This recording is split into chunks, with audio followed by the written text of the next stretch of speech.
My 11th grade student asked, "How do I tell my husband I don't want to get married?" Before I had a chance to respond, she started explaining how her parents had arranged her marriage to a 34-year-old man from their hometown in Pakistan. The wedding was set for December 28th during winter break. She'd be flown out December 20th and wouldn't be coming back to finish school. Today was December 16th, just 4 days before they'd take her away forever. I asked if she'd told her parents how she felt.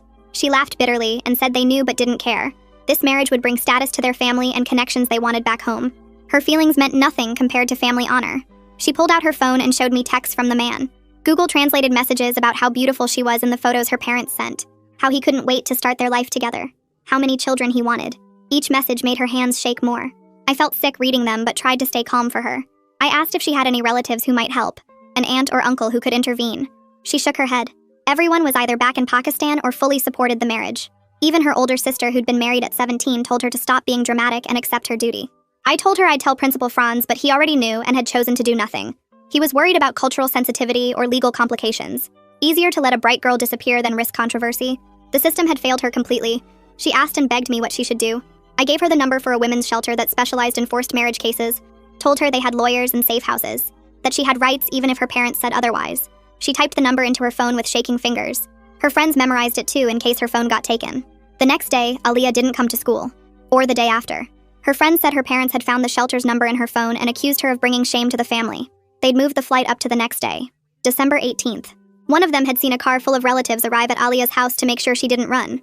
I called Child Protective Services, filed reports, demanded meetings, but I only had 24 hours at that point. By the time I got an email back saying they'd look into it, December 18th had come and gone. She was already on a plane to Pakistan. I spent that night researching everything I could about forced marriages in Pakistan.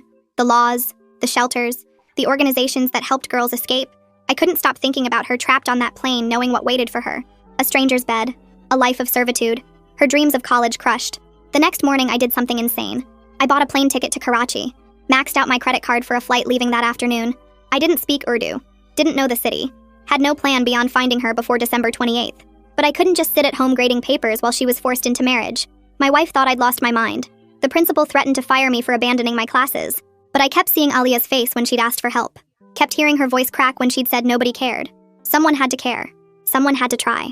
The flight was 22 hours with layovers. I used the time to research her hometown. Found the mosque where weddings happened.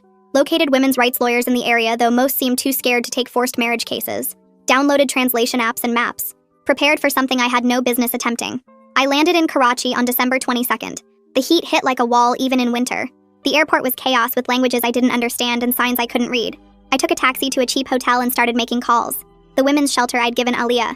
Local